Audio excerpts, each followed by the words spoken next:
Digital పోండి అదకి digital పండ పేరు చెప్పిన బాలో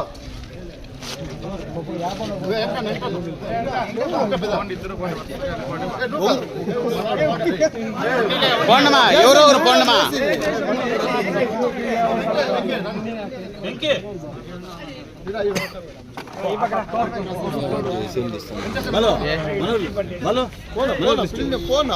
దిలీప్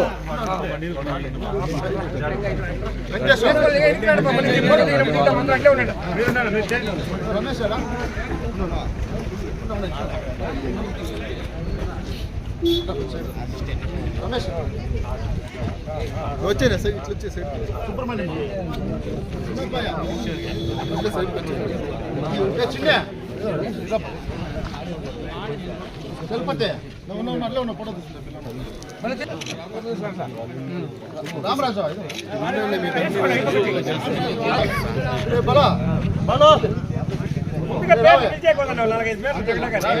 పిలిచే వాళ్ళు వస్తారు.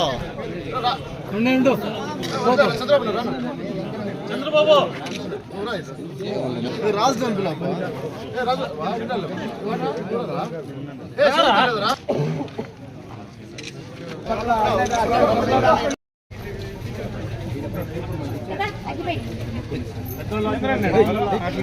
భారతమ్మా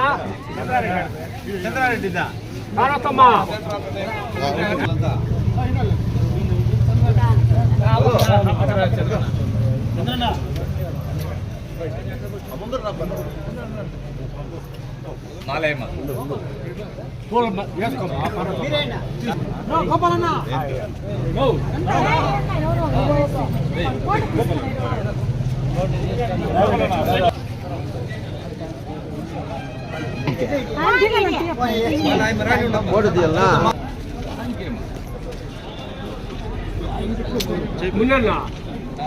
బ్రహ్మాండంగా పలికినటువంటి స్వాగతానికి మనస్ఫూర్తిగా మీకు అందరికీ కూడా చేతులెత్తి నమస్కారం తెలియజేస్తున్నాను.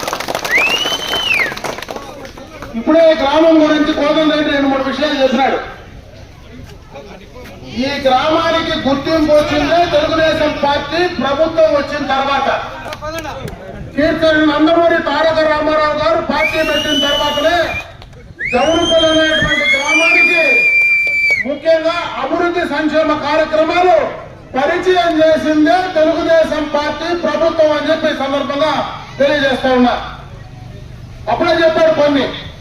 ఈ గ్రామానికి నీళ్లు ఇచ్చింది, రోడ్లు వేసింది, అంగన్వాడీ బిల్డింగ్ కట్టింది, స్కూల్ బిల్డింగ్ కట్టింది, హౌసింగ్ ఇచ్చింది, ఈ రూల్లో ఎల్ఈడి లైట్లు వేసింది.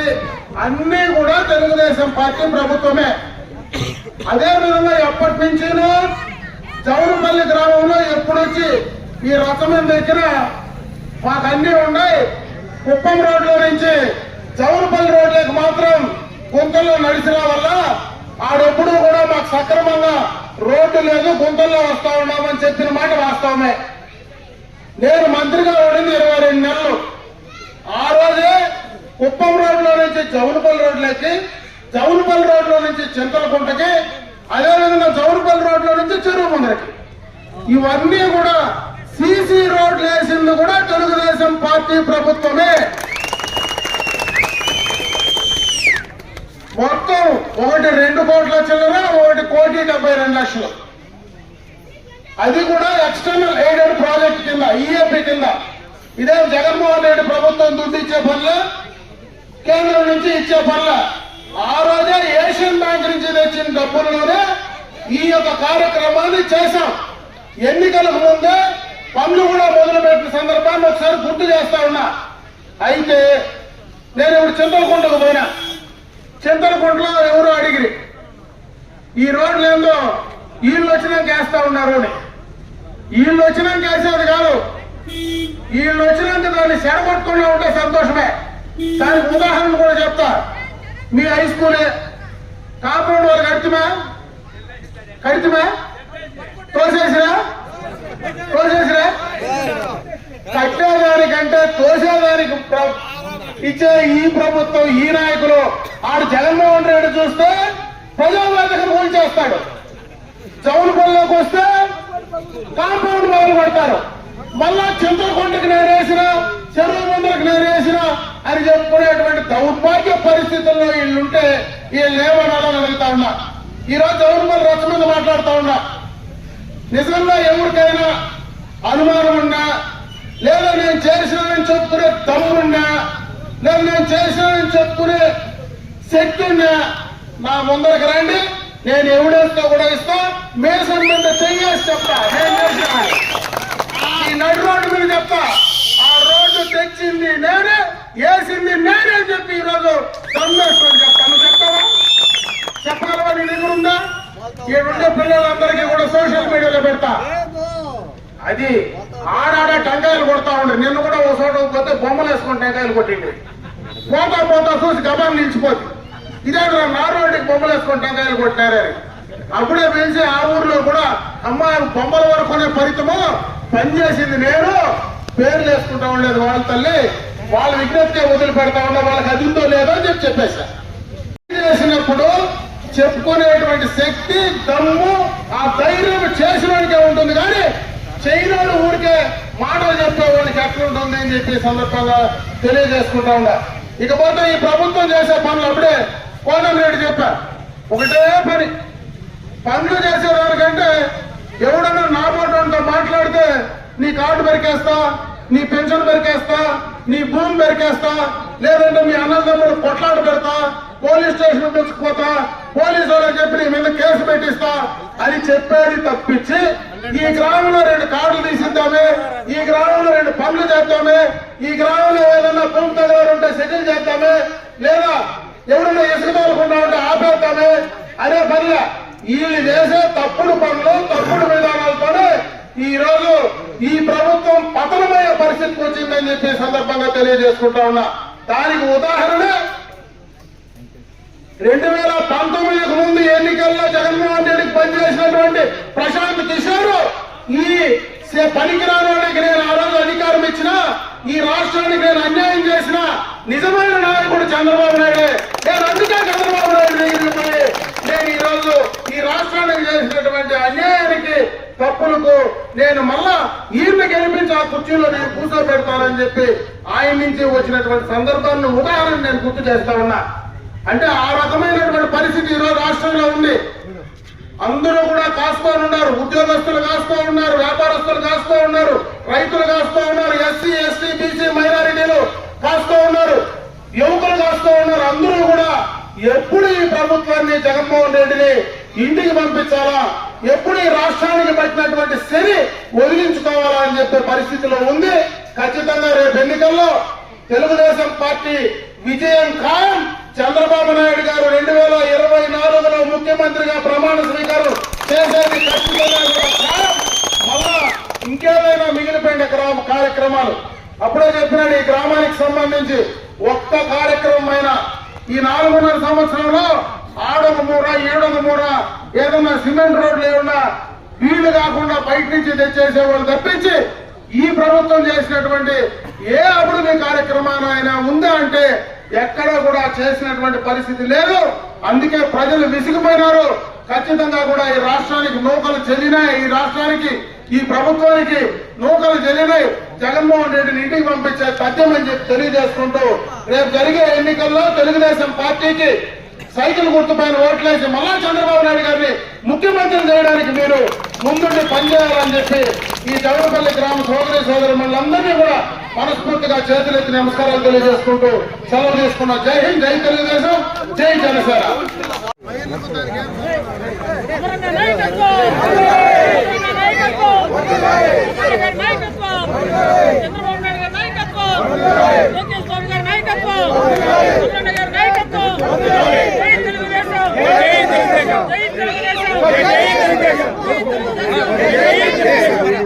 Come on.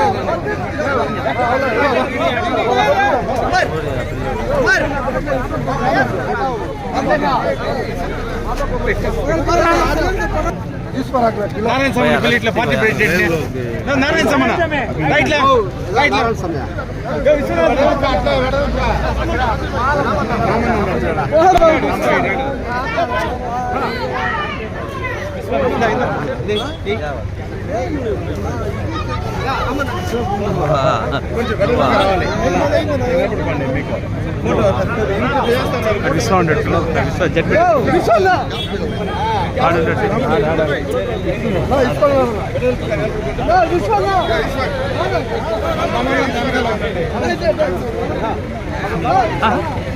రైట్ ఇమ్మంటాం మళ్ళీ చెప్తాను 3 లక్షలు డిమాండ్ అది చెప్తాం 3 లక్షలు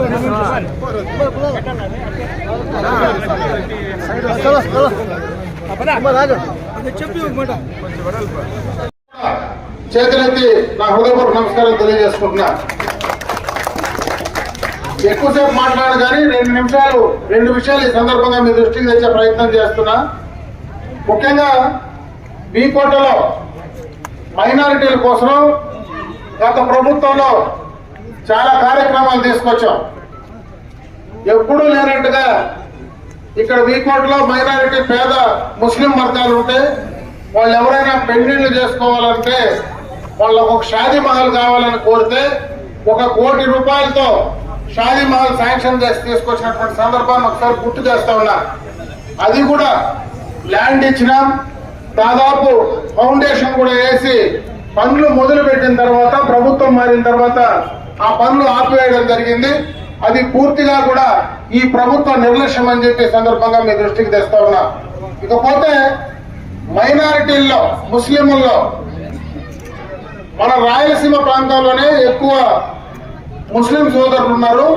ఎక్కడైనా ముస్లింల్లో ఆడబిడ్డలు చదివించాలంటే కొంత 10వ తరగతి దూరంలో ఉండేవాళ్ళు కానీ మరి ఇంటర్మీడియట్ కానీ చదివించాలంటే వాళ్ళు బయటకు పంపించలేక చదువు ఆపేసేటువంటి సందర్భం జనరల్ గా కూడా నా దృష్టికి వచ్చిన తర్వాత ప్రత్యేకంగా రాయలసీమ ప్రాంతంలోనే ఈ బీకోట్లో ఒక మైనారిటీ ముస్లింలకు సంబంధించి రెసిడెన్షియల్ జూనియర్ కాలేజీని మొట్టమొదటగా ఈ రాష్ట్రంలో మీకోసమే తీసుకొచ్చాం.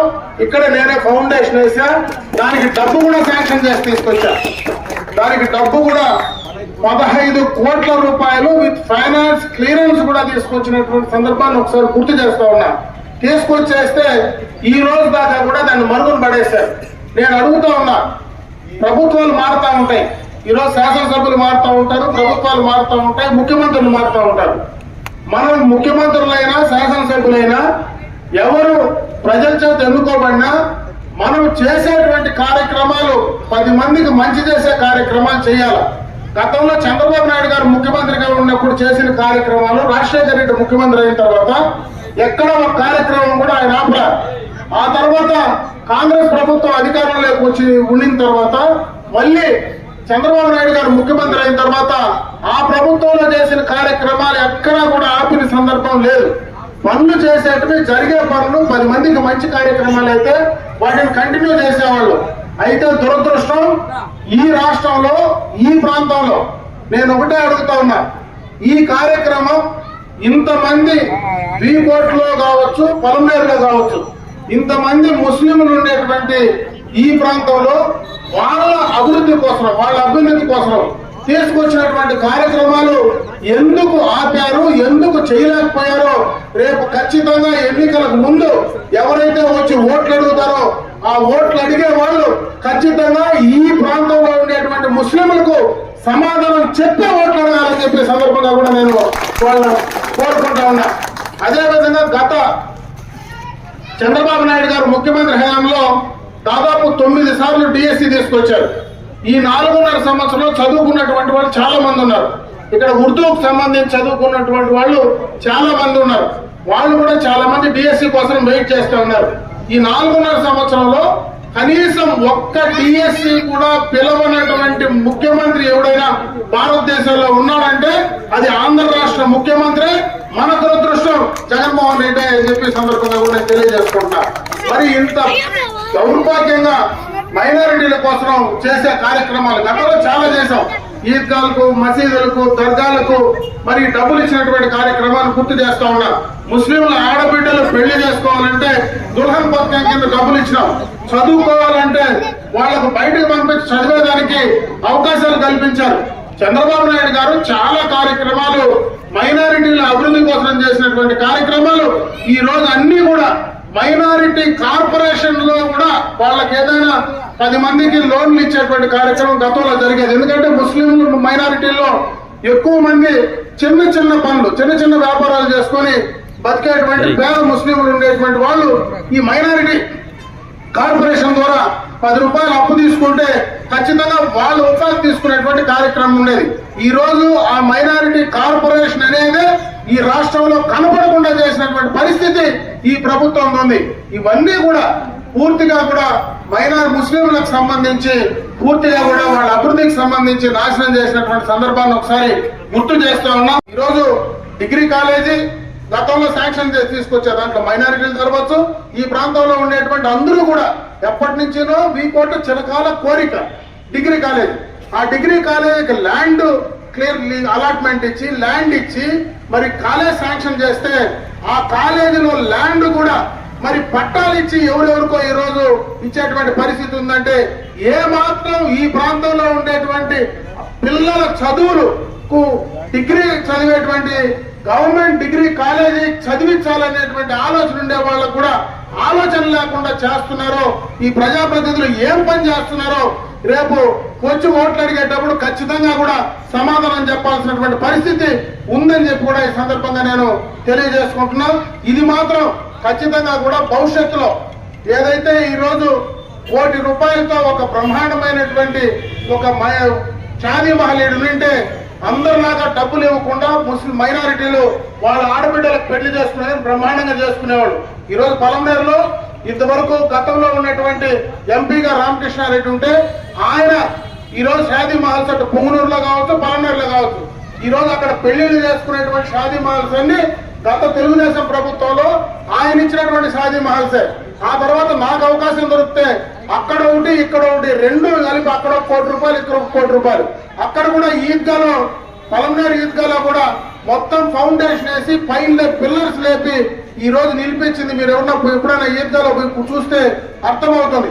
కనీసం దాన్ని చూసైనా వాళ్ళకి జాలి, బుద్ధి, దయ ఉందో లేదో నాకు అర్థం కావడంలా. అంత దుర్మార్గంగా వీళ్ళు ఈ రోజు పాలించేటువంటి పరిస్థితి ఉంది. కాబట్టి రేపు ఖచ్చితంగా ఈ ప్రభుత్వానికి బుద్ధి చెప్పాల్సినటువంటి అవసరం ఎంతైనా ఉంది. లేకపోతే మన పిల్లల భవిష్యత్తు నాశనం అయిపోయేటువంటి ప్రమాదం అయితే ఖచ్చితంగా ఉంది. దాన్ని ముఖ్యంగా మైనారిటీ సోదరులు గుర్తుంచుకోమని చెప్పి ఈ సందర్భంగా నేను మీకు తెలియజేసుకుంటున్నా. ఇదేదో ఎన్నికలకు వచ్చి ఎన్నికలకు సంబంధించిన మాట్లాడేది మాటలు కాదు. మళ్ళా ఎన్నికలు ఇంకా చాలా దూరం ఉన్నాయి.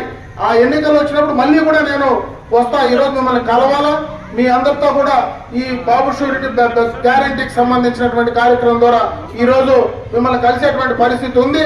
ఖచ్చితంగా ఇదైతే ఎప్పుడో బ్రహ్మాండంగా మీకు ఉపయోగపడేటువంటి కార్యక్రమాన్ని మరి అటు చంద్రబాబు నాయుడు అక్కడ అధికారం కోల్పోవడం, ఇక్కడ నేను శాసనసభ్యుడిగా ఓడిపోయిన తర్వాత మాకు మాట్లాడేటువంటి పరిస్థితి అవకాశం లేకుండా పోయింది.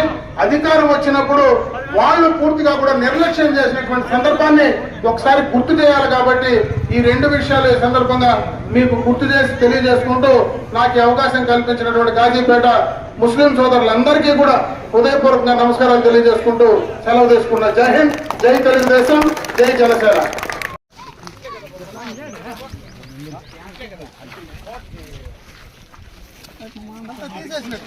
ఎంత దూరం పోవాలా మనకేమో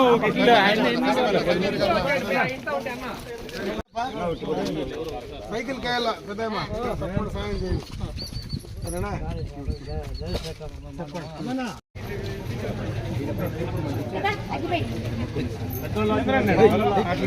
భారతమ్మ చంద్రారెడ్డిదా భారతమ్మ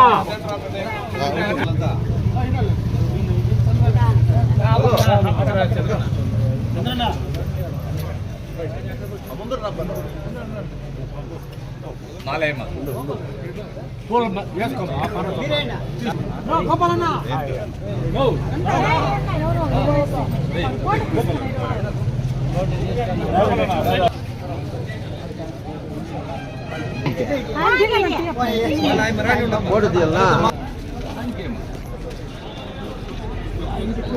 ముందన్నా